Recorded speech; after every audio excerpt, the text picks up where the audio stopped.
नमस्कार. Cook with गीतामध्ये आज आपण बनवणार आहे तिखट मसाला पुरी. त्यासाठी लागणारे साहित्य आहे गव्हाचं पीठ मी घेतलेलं आहे 1 वाटी, त्यानंतर बेसनचं पीठ आहे 1 वाटी, तांदळाचं पीठ आहे अर्धी वाटी, त्यानंतर रवा 2 चमचे घेतलेला आहे, धणे आणि जिरी पूड करून घेतलेली आहे, तीळ आहे, हिरवी मिरची, लसूण, कोथिंबीर आणि कढीपत्ता. त्यानंतर बेकिंग पावडर थोडीशी लागणार आहे, हळद, हिंग आणि मीठ, तेल, हिरवी मिरची आणि लसूण हे मिक्सर मधून वाटून घ्यायचं आहे.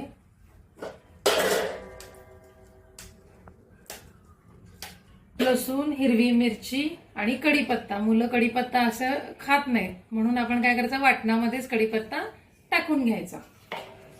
त्यानंतर आपण आता पीठ मळायला घ्यायचं आहे. प्रथम गव्हाचं पीठ आपण घेतलेलं आहे, त्याच्यामध्ये बेसनचं पीठ, तांदळाचं पीठ, रवा, तीळ, भरपूरसं तीळ,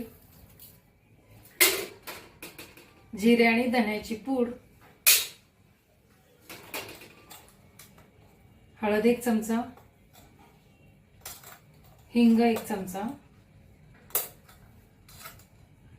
चवीपुरतं आपलं मीठ,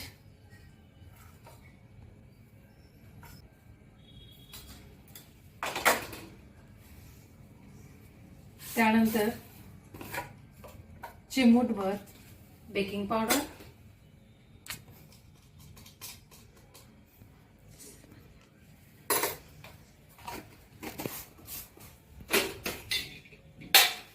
त्यानंतर चिरलेली अशी भरपूरशी कोथिंबीर,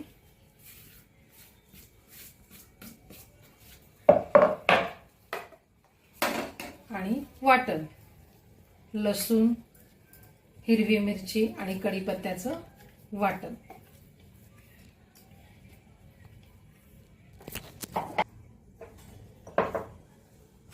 सरच्या भांड्यातच आपण पाणी घेऊया थोडंसं.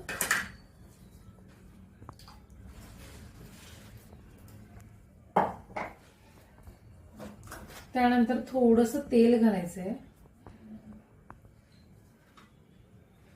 आणि पीठ असं एकत्रित घट्टसर मळून घ्यायचं आपल्याला.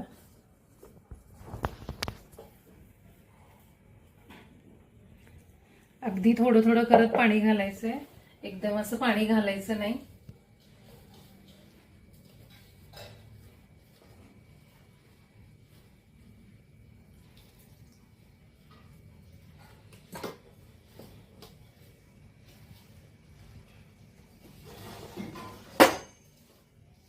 घट्ट असं पीठ मळून घ्यायचंय आपल्याला.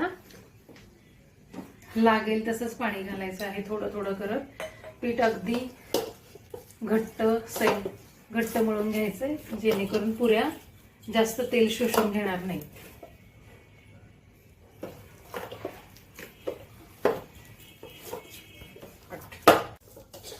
पीठ मळून झालेलं आहे घट्टसर असं. 15 मिनिट त्याला रेस्ट करायला ठेवायचंय, पीठ भिजू द्यायचंय. कारण की आपण त्याच्यामध्ये थोडासा रवा घातलेला आहे, तो रवा भिजण्यासाठी 10 ते 15 मिनिट आपल्याला पीठ भिजत ठेवावं लागेल. तोपर्यंत मी तेल टाकून घेते. पीठ भिजलेलं आहे, त्याला आपण थोडंसं तेल लावून अजून एकदा मळून घेऊया.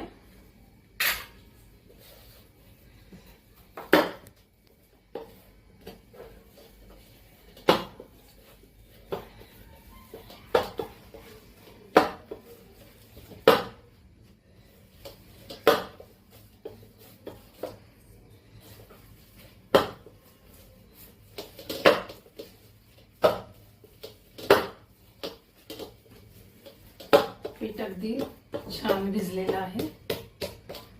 त्यानंतर आपण आता पुरी लाटूया. पुरीसाठी मी एक गोळा घेते.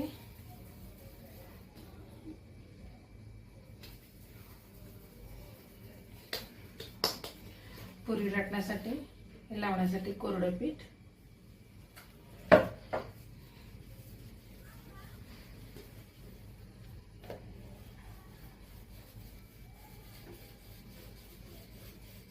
पुरे अगदी अलगद हाताने लाटायचे.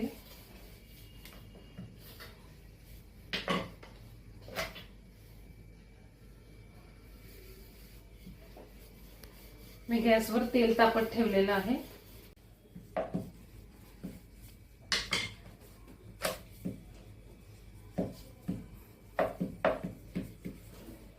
मोठी अशी चपाती लाटून घ्यायची चपाती. त्याच्यानंतर आपण एका टोपणाच्या साहाय्याने छोट्या छोट्या पुऱ्या काढायच्या आहेत. सर्व बाजूनी एकसारखी चपाती लाटून घ्यायची आहे. असं मी गॅस मोठा करते.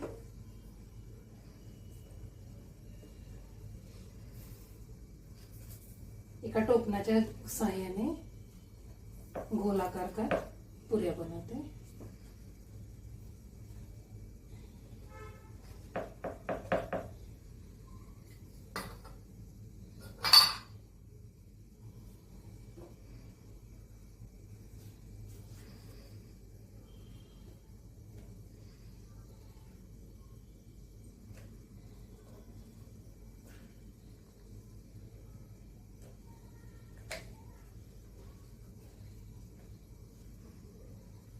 आपण पुरी तळूया.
टम्म अशी फुगलेली पुरी आहे. गॅस मीडियम, कधी मोठा कधी छोटा असा करायचा आहे. कंटिन्यू मोठी फ्लेम ठेवायची नाही. तेल अगदी तापतं आणि पुरी लगेच करपते. त्याच्यामुळे गॅस बारीक मोठा असा करायचा आहे. अशी खरपूस पुरी भाजायची आहे.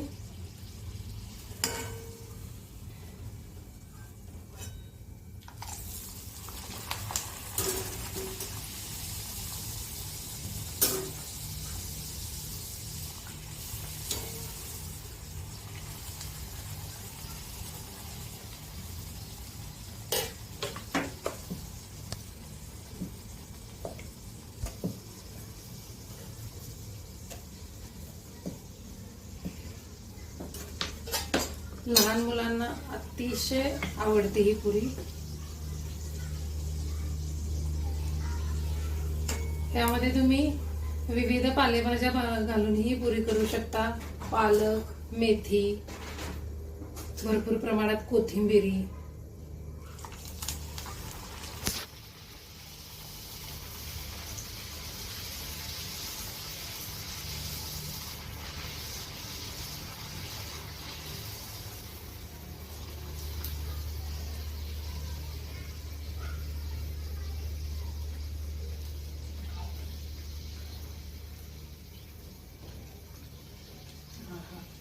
किती छान खरपूस भाजलेल्या आहेत, कशा फुगलेल्या आहेत पुऱ्या. गरमागरम मुलांना आपण हे देऊ शकतो खायला आणि मुलं अगदी आनंदाने ह्या पुऱ्या खातात.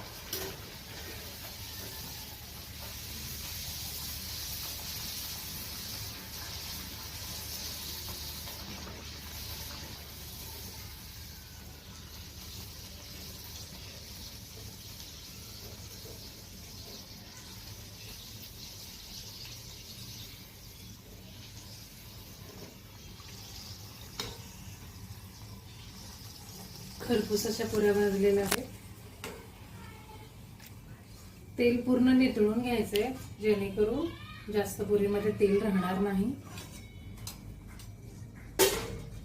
आता आपण गरमागरम पुरी सर्व करायची आहे. गरमागरम पुऱ्या आपण दही, शेंगदाण्याची चटणी, सोलापुरी शेंगदाण्याची चटणी, लोणचं ह्याच्याबरोबर आपण मुलांना खायला देऊ शकतो.